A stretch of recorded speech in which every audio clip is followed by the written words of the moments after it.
Welcome to lecture number 8, our global business management students, international students. Um, let's jump right into the materials. Today, we're going to be talking about first distribution channels. Obviously, international distribution channels. Let me do a little share here so you can see what I'm talking about. First of all, you're going to have to know about the distribution channels, local markets, etc. So, very simplified uh, picture here. Raw material goes to supplier, goes to your factory in our example. Distribution might go to retail in the foreign. So, right in here, we're looking at distribution internationally, foreign retail, foreign customer. This is another way to see the different steps that one might be engaged in on international distribution. Channel one, if I'm selling directly online, for example, I might receive an order and ship it directly to the customer in their country. Let's say that I'm selling through a retailer. Well, there you go. Channel three. And then marketing channels you will see at the bottom of this. Types and roles of distribution channels. Basically, from this point, we're not just talking about supply chain, how to get it to us, but distribution. We're on the back end, how to get the product or service to the customer. Okay. Now, you've seen in past weeks that this graphic where I show that every different company and every different function in the distribution chain will take money. In other words, take some of your profit. So the key here is ensuring that each additional step you take adds value so you don't become too costly, therefore uncompetitive for your customers. We've already talked about indirect trading companies. You can, let's say you're in the US, you can sell to a US company and they indeed sell off to a market in another country. Well, keep in mind they don't have an extensive infrastructure. Next, you might use agents or sales representatives in the foreign country. Keep in mind that these individuals and or companies don't buy and resell your product. They find customers for your product. They will get a purchase order from the customer and send it back to you. How do they make money? You pay a commission to your agent or sales representative. Distributors, conversely, again, sales agents, distributors, these are not your company. They're not owned by your company. They're independent companies that you with whom you contract for the distribution of your product or services. So a distributor, they will actually buy and resell. Okay, so how do they make money? By the markup they put on your product. I buy it for 100, I sell it for 150 euros. Retailers, obviously, if they're consumer goods, good way to think of consumer is it's used in the home, if you will. Everything from a car to food to makeup, whatever. These are consumer goods. So if you're in the consumer good market, you will probably use retailers in the foreign market. A store, a retail store, whether it's a grocery store, a, excuse me, local equivalent of a Target store, et cetera, et cetera. We've already talked about lower margin. Here we go. You see, based on which margin, which you use, I'm sorry, which channel you use, if there might be more, there might be fewer, and you receive a lower margin the more you put in the distribution chain. Another way to distribute foreign is actually to jump right into the country. You might actually set up a plant yourself, or you might have a what's known as a joint venture strategic alliance. In other words, you might set up a partnership, if you will, or a joint venture with a company that's already in that country. So a foreign company. You're the exporter, you find a local company, and the two of you will form a new company C to handle the operations of distribution of your product or service in the foreign country. A couple of different ways to do it. You, well, let's skip that. You can read that on your own. Let's jump down to here. What are some of the contractual provisions that you want to make sure you have in your distribution contract? Well, let's say, for example, I'm using an international agent or distributor. I have presumed to put these things, checklist, if you will, things you want to have in your contract, your distributor contract. This is not comprehensive by any means, but who's your distributor, for example? Where is their territory? Are they limited to selling just in France, for example? What are they required to do? Hopefully, you'll have a performance target, expectations. They have to sell X amount. How long is the contract? Is it for 1 year? Is it for many years? If in case of dispute between you and distributor, how do you resolve that? Do you go to alternative dispute resolution? Do you go to litigation, etc.? Which country's laws apply? Now, let's jump over to international sales techniques. We talked about pull and push at a previous lecture. So basically, your CEO comes to you and says, "I want to start selling internationally." Well, guess what? Now it's your job to determine which countries you should start with. Well, obviously, you're going to want to put high priority on those markets where you think it is most promising for you to make sales at a profit, right? So, just like hiring a job candidate or maybe looking for a spouse, you develop a list of important attributes. I was kidding about the spouse. If you're using a list, that's pretty interesting. You're probably still single.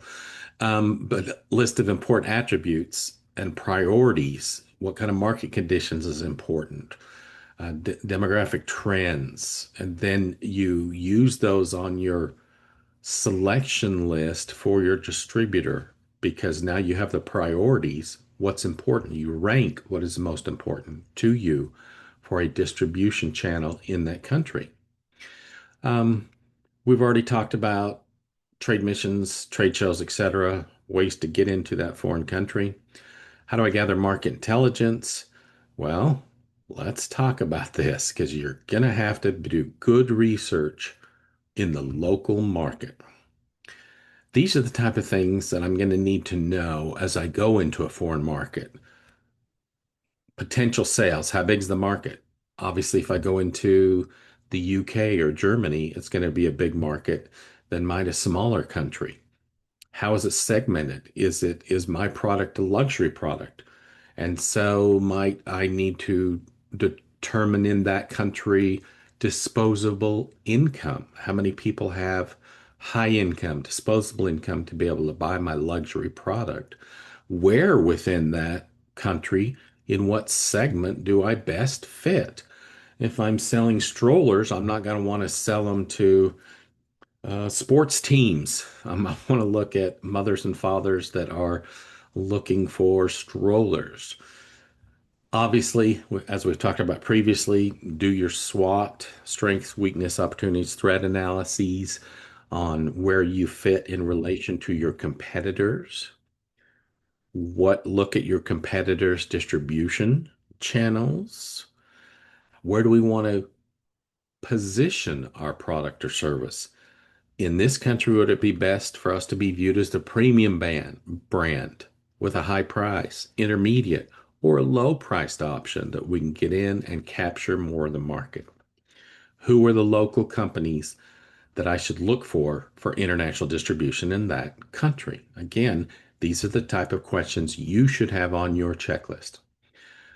Pricing considerations that I'm doing to check my international distribution and marketing. Uh, what's normal in that country that you have to pay agents? Is a 10%, 20% commission standard in that country in your industry? What are the normal margins a distributor might earn in that sector? Keep in mind, an agent, you'll pay a commission, a distributor will buy and resell. So you need to know how much money a distributor usually makes to know how much to sell product to it for.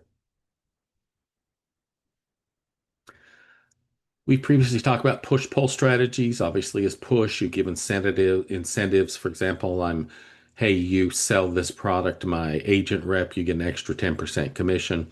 Pull, obviously, is the marketing to the customers to get them to come to your company. Now, these are so basic, but I just have to say it because especially in the academia, we get so involved in theories and concepts and, sometimes forget the personal side of things. But frankly, especially when you're establishing international relationships with your distributors, your distribution chain, solid personal relations and regular contact are important. They need to know they can trust you, who you are, what you're about. Do you stand behind your product, etc.? This is a very important personal aspect. And if you really want long-term relationships that you can trust in that country, your personal interaction is important. Obviously, you see the various barriers that you have, cultural, uh, how the local market performs, linguistic, etc., which a local rep or distributor should assist with and know how to do it. Um, Also, key concept to remember, study a little bit here on solution selling and consultative selling, which is it, which, what do you do in each context? Business travel, if you've traveled internationally, you're already going to know this. You're going to need a passport to get out of here. By the way, I'm renewing mine at the time I'm filming this, and you have to renew your passports timely. You can do it from, I think it's 6 months forward. Uh, in many countries, you have to have a travel visa in addition to your passport. Make sure you look up on the internet the requirements for that country. Obviously, the cultural knowledge, have cultural knowledge and geography. If I'm going to trade in Singapore, I'm not going to dress the same as I am in Norway for each day of business. Check these things, just some extra add-ons that are helpful. Travel advisories. If you're in the U.S., Department of State often has a website that'll update. Gee, we're a little worried about this area now based on things that are going on. Embassies can be helpful. Some people say have cash with you in addition to credit cards in case of theft. Make sure your mobile phone works. International calling, so you get stuck. Jet lag's an important one. Keep in mind, for example, when I do business in Japan, I'm 12 hours off of my time. And so I'm probably not going to jump off a plane and be ready to go in an hour. I might need half a day to sleep and prepare. Another tip I might give you is when you're traveling internationally, try to set your sleep schedule on the plane for where you are traveling to where you're traveling. So if you can, try not to fall asleep until you would be falling asleep in the country to which you're traveling. That really helps you with jet lag. Excuse me. Next, we're talking about supply chain management. Okay. I'll let you read in the materials you have the various things you have to go into or have a knowledge of to pass this NASBITE test if you decide to take it. Now let's look at each. International transportation modes and costs. It can require many different types of transport. So, as we'll see in a little while, and I'd like you to look at this video.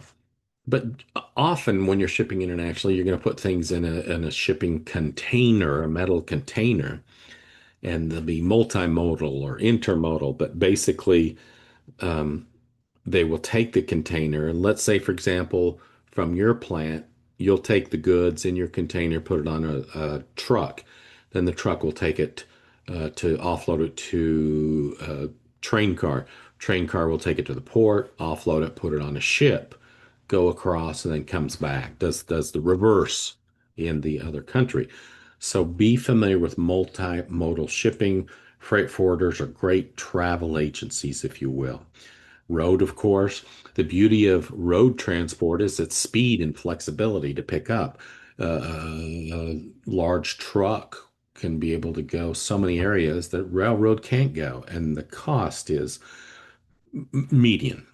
Now, ocean freight, of course, I'd like you to watch this video on the types of ocean-going cargo vessels because, for example, grain, I'm going to load it on to one type. If I'm selling cars, I'm going to sell it onto a roll-on, roll-off big cargo ship. If I'm selling to in these intermodal containers we talked about, it's yet another type of cargo ship. So I'd like you to look at that. Also, read this blog on the standard lengths of these containers. A couple of things that you're going to need to know. You might hear this from the export clerk or shipping clerk or your freight forwarder.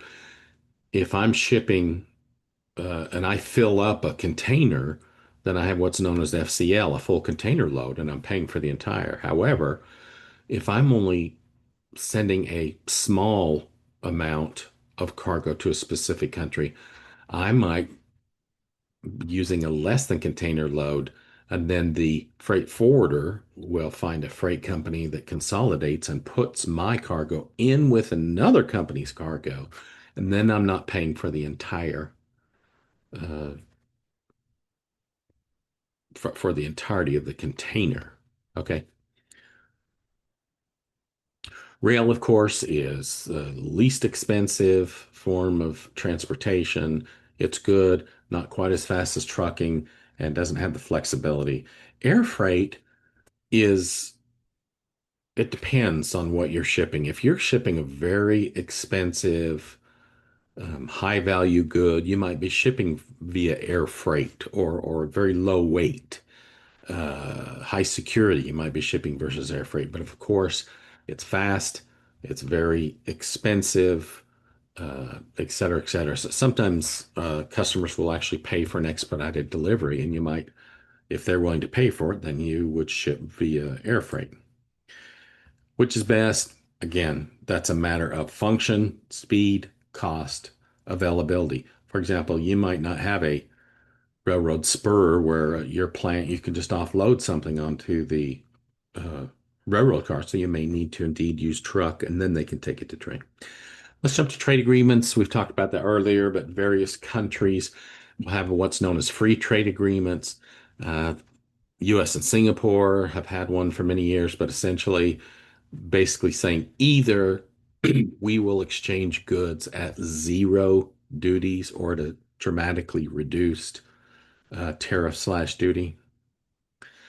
Um, if you are, when it comes to tariffs, duties, and other considerations, you will also look at how much of the goods is from, let's use Singapore, for example, how much of the content is actually put together or Singapore origin as opposed to came from having come from another country.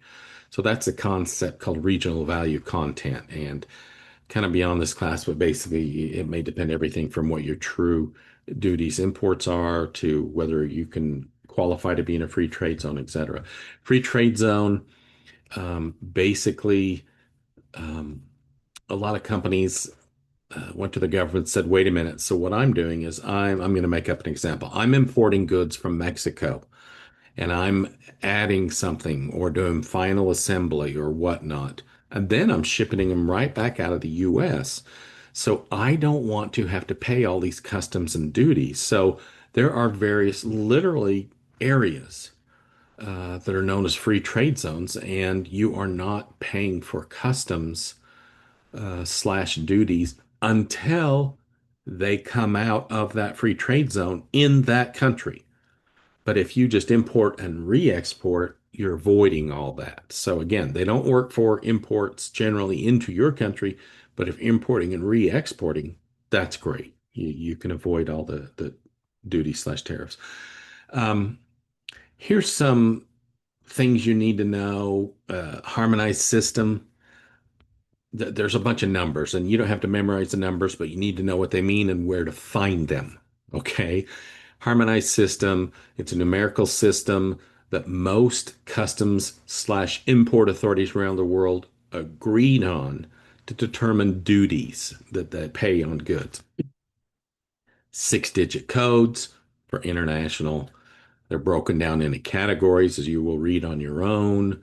So for each time you export, you need to know what your 6-digit code is to export and import on the other side. We already talked about distinction between tariffs and duties. The um, bear with me, let me get rid of this.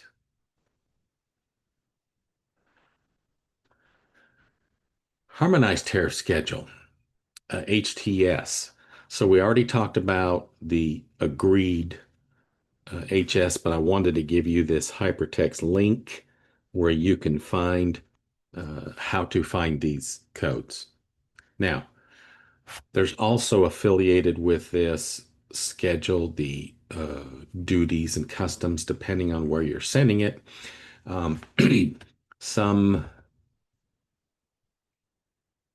companies will engage in a practice of characterizing their product as in a different category. So I'm selling dolls. I'm just making this up. So I sell dolls into China and they have a 20% duty. But if I call it a toy, it only has a 15% duty. So that company, when they ship, would probably refer to the doll as a toy and save the 5% import duties for their customers or to absorb into their sales price. Duty drawback, well, if you're not in a free trade zone and I import, then I have to pay that duty. But if I turn around and export it, I can go to the US government and say, hey, I just shipped it right back out. And theoretically, in many instances, you can actually get your money back for the duties you paid. In addition to the duties that I might pay importing into a country, various countries have additional things like taxes that will be like VAT is a big one, value added tax, Canada, the EU, etc., that they might actually include a tax. We kind of call it a sales tax in the US, but that's sort of a tax as you import into the product. Now, this gets more into the product classification regimes that we talked about. Schedule B is actually the US. So we have 10 digits for the US, where you add digits at the end of the 6-digit international code. You have harmonized again, was the 60 countries agreed.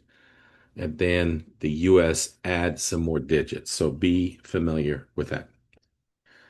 I now aside from your harmonized code that you're going to use, in many contexts, you will either, in order to find the harmonized code, or in other contexts, for example, when you're paying insurance, when you're doing this or this taxation rate locally, etc., you have to understand how different governments have classified your product or service. So there's a thing called standard industrial classification. We use it a lot in the US, and your company's products and services will fall into an SIC code. Please look at, please view this video on YouTube that explains SIC codes. You need to understand the concept. There's also another thing, NAICS, North American Industry Classification System. It used to be for goods going among the three North American countries. At the time I record this, yeah, it's all a matter of flux, but I would also look at that. Now, on your own time, or I'm sorry, when you're reviewing these materials, I have presumed to add some best practices on distribution that I think are might be helpful. Basically, I'm not trying to pat myself on the back, but I sort of like this 5-step consideration on which of the distribution methods should I use? Should I go direct? Should I have a distributor? Should I have an agent? Do I ship from the US, etc.? So these are five questions I've come up with to consider to make this decision on which is the best distribution method for my company. It's very simplistic, but I think it's a pretty good outline. Uh, these, again, we've covered these, but these go into some more details like what's the positive about having foreign representation, what's negative, how you find them. Here's some good resources for finding uh, agents, distributors, or representatives in the foreign country into which you wish to do trade. Contracts. This is a more extensive list of items that you should have in your international distribution contracts. In this example, I'm using a distributor contract. You should have all these things in it. This is just a checklist to make sure you don't forget something. In your sale contract, in other words, your terms when you're either selling distributor or selling to a customer, make sure you have at least these items in your sales terms. Have them on your website. Have them in your with your quotes. Have them with your invoices. But for example, yeah, so have each of these export compliance on the bottom. If you're a U.S. company, for example, you just say you agree that you are selling this onward only to countries that are not subject to U.S. embargo, not people or companies or persons subject to U.S. Trade sanctions, blah, blah, blah. Um, risk management. We're going to talk about this more in a subsequent week. So we'll talk about how to ensure that you get paid in another week. All right, that does it for this week. And until then, I will see you next week.